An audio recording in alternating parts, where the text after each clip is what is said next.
Hello friends, welcome to Devanshka diaries. ఇప్పుడు మీరు వినబోతుంది నువ్వుంటే నా జతక స్టోరీలోని 150వ భాగం. నెక్స్ట్ డే షాపింగ్కి వెళ్ళాలని అనుకోవటంతో అదే మ్యాటర్ శక్తి రుద్రకి చెప్తే రుద్ర అందరినీ వెళ్ళమని శక్తి చేతిలో క్రెడిట్ కార్డ్ లిమిట్లెస్ పెట్టి ఏది కావాలంటే అది తీసుకోండి అని శక్తి నుదుటి మీద స్ట్రాంగ్గా కిస్ ఇచ్చి బాయ్ అని చెప్పి నవ్వుతూ వెళ్ళిపోయాక మగవాళ్ళందరూ వెళ్ళిపోతే శక్తి ఆల్రెడీ తన పుట్టింటి వాళ్ళతో చెప్పటంతో ఆడవాళ్ళందరూ అభి వాళ్లతో కలిసి వస్తామని చెప్పారు. అభికి కూడా అదే మ్యాటర్ పాస్ చేయటంతో మిత్రని కలవచ్చని ఎగ్జైటింగ్ గా ఓకే చెప్పాడు. ఇక్కడ శక్తి మిగిలిన అందరూ ఆడవాళ్లతో చెప్తే వాళ్ళు కూడా సరే అని రెడీ అయ్యారు, సమన్వితో సహా.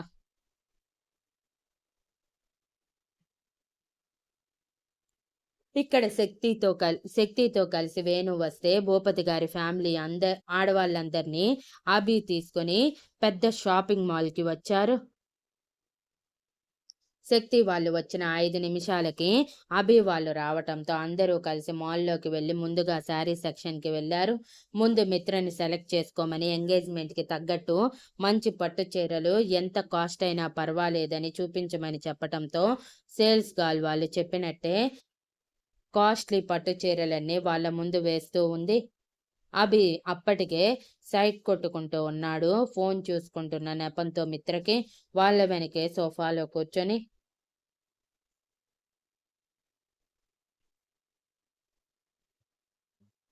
మెరూన్ అండ్ వంగపువ్వు రంగు కలర్ పట్టు శారీకి మామిడి పిందెల డిజైన్ వచ్చి అందంగా కనిపించటంతో మిత్రకి అది భుజం మీద వేసుకొని పక్కన ఉన్న మిర్రర్లో అభి వైపు చూస్తూ ఎలా ఉంది అని కళ్ళెగరేసి అడిగితే అభి మూతి ముడిచి బాగోలేదు అన్నట్టు చిన్నగా తల అడ్డంగా ఊపాడు.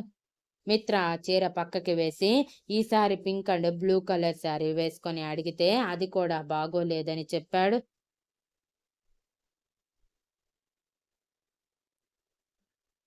ఈ సైగలన్నీ పక్కనే ఉన్న వేణు ఆడవాళ్లతో పాటు కూర్చొని ఉన్న సమన్వితో పాటు ప్రమిద కూడా గమనిస్తూనే నవ్వుకుంటూ ఉన్నారు.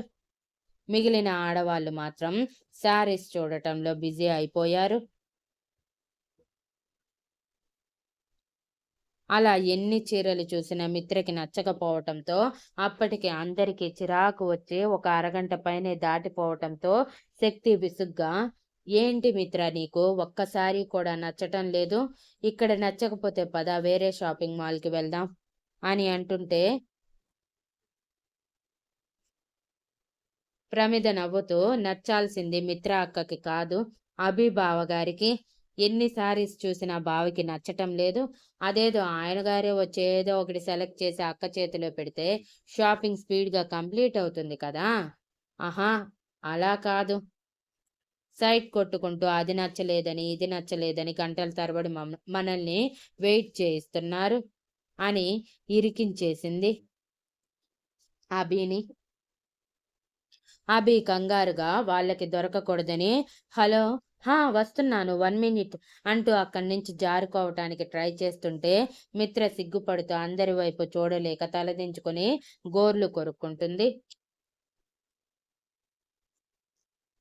శక్తికి మ్యాటర్ అర్థమయ్యి నవ్వుకుంటూ చూస్తూ ఉండగానే ప్రమిద అభి చేతిని పట్టుకుని బావా ముందు కొంచెం అక్కకి షాపింగ్లో హెల్ప్ చేయి,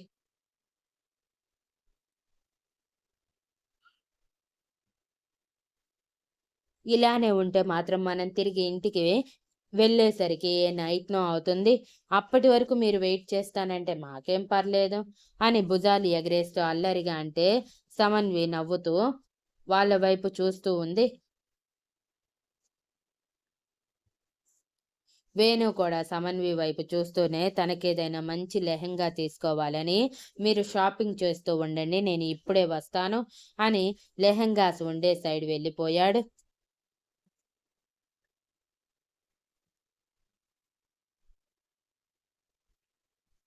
అభి గుటకలు మింగుతూ నన్ను వదిలేవే, అందరి ముందు నా పరువు తీయకు అని చిన్నగా అంటున్నా మంజుల గారు మహిమ గారు నవ్వుతూ రా బాబు నీకు నచ్చిందే సెలెక్ట్ చేయి, లేదంటే ఒక్కసారికే దాదాపు 2-3 గంటలు పట్టేటట్టుంది అని అన్నారు.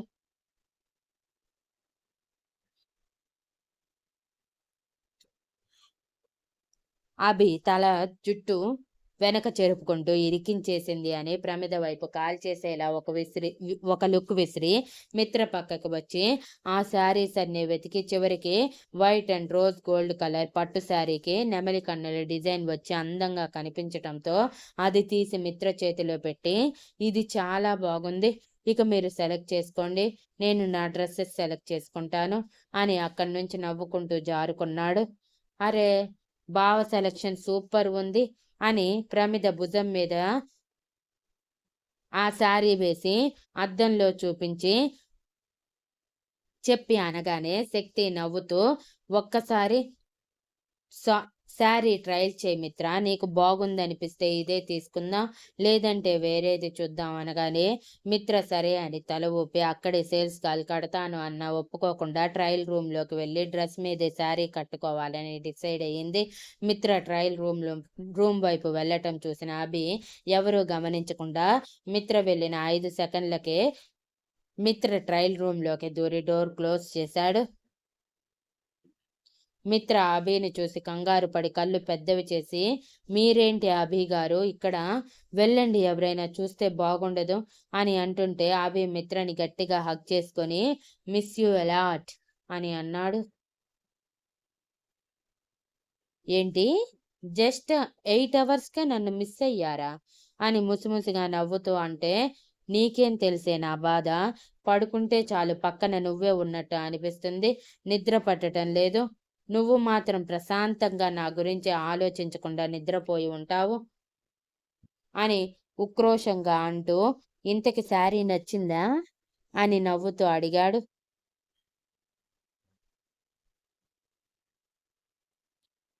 చాలా, అందుకే ట్రయల్ చేద్దామని వచ్చాను, ఇక మీరు వెళ్ళండి అనగానే వెళ్తున్నాలే అని మిత్ర బుగ్గ మీద గట్టిగా ముద్దు పెట్టి, త్వరగా రా, నాకు నువ్వే డ్రెస్ సెలెక్ట్ చెయ్యాలి అని నవ్వుతూ చెప్పి బయటికి వచ్చి 2 అడుగులు ముందుకు వేయగానే ఎదురుగా సమన్వి, ప్రమిద ఇద్దరు చేతులు కట్టుకొని కళ్ళు ఎగరేస్తూ అభి వైపు చూస్తూ ఉన్నారు. అబ్బా, ఈ కోతికే దొరికానా అని ప్రమిద వైపు చూస్తూ, ఏంటే నువ్విక్కడ అని సమన్వి వైపు చూస్తూ, ఏమైంది అని అడిగాడు. నువ్వేంటి బావా ఇక్కడ ట్రయల్ రూమ్లో నుంచి వస్తున్నావు అని కళ్ళు ఎగరేస్తూ అడిగింది. లేదు, మీ అక్కకి ఏదో హెల్ప్ కావాలంటే వెళ్ళి వస్తున్నాను అని కళ్ళు చిన్నవి చేసి గుటకలు మింగుతూ అనగానే ప్రమిద అల్లరిగా నవ్వుతూ పెద్దవాళ్ళ వైపు చూస్తూ ఉంటే మ్యాటర్ అర్థమై, ఓకే ఓకే, ఒప్పుకుంటున్నా, మిత్రని కలవటానికి వచ్చాను, వచ్చిన దగ్గర నుంచి దానితో మాట్లాడటానికి కుదరలేదు, అందుకే మాట్లాడి వస్తున్నాను, దానికి నువ్వు అందరికీ చెప్పి రచ్చరచ్చ చేయకు ప్లీజ్ అని ప్రమిద చేతులు పట్టుకొని బ్రతిమలాడాడు అభి.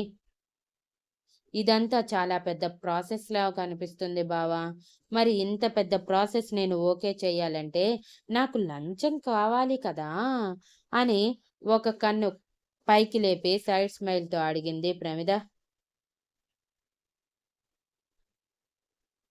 సమన్వి కూడా తనకే సపోర్ట్ చేయటంతో అభి ఏడుపు మొహం పెట్టి, నువ్వు కూడా నా సమన్వి అని అడిగాడు. హా అన్నయ్య, మరి ఇంత పెద్ద సీక్రెట్ దాచాలంటే మాకు ఎంతో కొంత ముట్ట చెప్పాలి కదా అని సమన్వి కూడా అల్లరిగా అనగానే అభి తల పట్టుకొని, ఏం కావాలి అని అడిగాడు. ఏం లేదు, జస్ట్ మాకు నచ్చిన నెక్లెస్ నువ్వు తీసివ్వాలి అని ప్రమిద అనగానే సమన్వి మాత్రం, నాకు జస్ట్ ఒక శారీ చాలు అన్నయ్య అని అంది. సరే, తప్పుతుందా అని అభి నీరసంగా ఒప్పుకోగానే, సరే సరే పద, మంచి కాస్ట్లీ డైమండ్ నెక్లెస్ తీసుకుందు అని ప్రమిద హడావిడి చేస్తూ ఉంటే, ఆగవే బాబు నీ హడావిడి, నీదే కానీ ఇప్పుడు మన అటువైపు వెళ్తే ఏమైందని అడగరా, అప్పుడు నీ నోటి తుత్తర ఆగక నువ్వు చెప్పేవా, అందుకే నేనే నీకు తీసుకువస్తాను, అప్పటి వరకు వెయిట్ చేయి అని చెప్పి పద సమన్వి, నీకు శారీ తీసిస్తాను అని పట్టు చీరల వైపు వెళ్ళి సమన్వికి నచ్చిన శారీ సెలెక్ట్ చేయమనగానే, నేను ఊరికే అడిగాను అన్నయ్య, జస్ట్ సరదాగా అంతే, నాకు శారీస్ ఏమీ అవసరం లేదు అని చిరునవ్వుతో అంటే అభి ఒప్పుకోకుండా, నా చెల్లిగా నీకు నేను కొనిస్తున్నాను, తీసుకో అని బలవంతం చేయటంతో సమన్వి ఇబ్బందిగానే జస్ట్ 2000లో ఉండే నార్మల్ పట్టు శారీ చూపించగానే, అదా, అది కాదు, నేను సెలెక్ట్ చేస్తాను ఉండు అని సమన్వికి దాదాపు 20,000 ఉండే పట్టు శారీ సెలెక్ట్ చేసి తన చేతుల్లో పెట్టి, ఎలా ఉంది అని కళ్ళెగరేస్తూ అడిగాడు.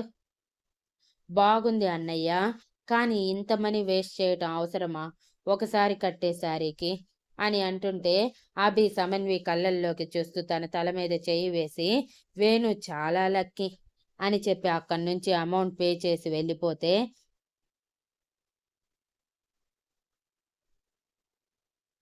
సమన్వి అయోమయంగా, నేను అడిగింది ఏంటి, అన్నయ్య చెప్పింది ఏంటి అనుకుంటూనే ఆ ప్యాకెట్ తీసుకుని అందరి దగ్గరికి వచ్చింది. అప్పటికి మిత్ర శారీ కట్టుకొని వాళ్ళకి చూపించటంతో ఆ శారీ మిత్రకి బాగా నప్పటంతో దాన్నే సెలెక్ట్ చేశారు.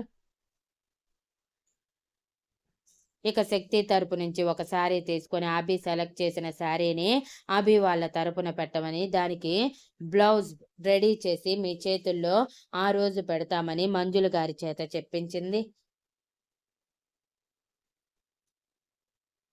వాళ్ళు కూడా సరే అని ఒప్పుకోవటంతో మిగిలిన వాళ్ళు, పెళ్ళైన ఆడవాళ్ళు ఒక్కొక్కళ్ళకి రెండు రెండు చొప్పున శారీస్ తీసుకున్నారు. అన్ని బిల్ చేయించమని చెప్పి ప్రమిద సమన్వి కోసం లెహంగా తీసుకుందామని అటు సైడ్ వెళ్ళారు అందరూ.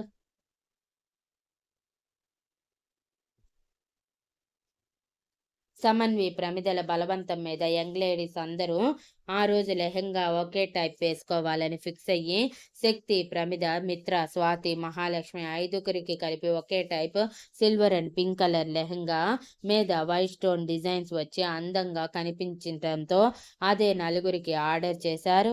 బికాజ్ అక్కడ 1 పీస్ మాత్రమే ఉంది.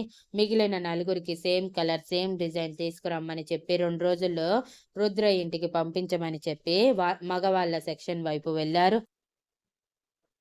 మగవాళ్ళందరికీ ఆడవాళ్ళకి సరిపోయేలా ట్విన్నింగ్స్లో సూట్స్ తీసుకొని అన్నిటికీ కలిపి బిల్ పే చేసే సమయానికి వేణు మరొక కవర్ తీసుకువచ్చి సమన్వి చేతుల్లో పెట్టి, దిస్ ఈజ్ ఫర్ యూ అని చిన్నగా నవ్వుతూ చెప్పాడు. నా కోసమా అని సమన్వి ఎగ్జైట్ అయ్యి ఓపెన్ చేసేలోపు, ఇంటికి వెళ్ళి ఓపెన్ చేయి అని నవ్వుతూ చెప్పి క్లాత్ షాపింగ్ అంతా అయిపోయేసరికి మధ్యాహ్నం 3 అవ్వటంతో అందరికీ ఆకలి దంచేస్తూ ఉంటే పక్కన ఉన్న రెస్టారెంట్కి వెళ్ళి తినేసి మళ్ళీ అదే మాల్లోని జ్యువెలరీ షాప్కి వెళ్ళి జ్యువెలరీ షాపింగ్లో పడిపోయారు. Thank you for listening and please like, share, comment and subscribe.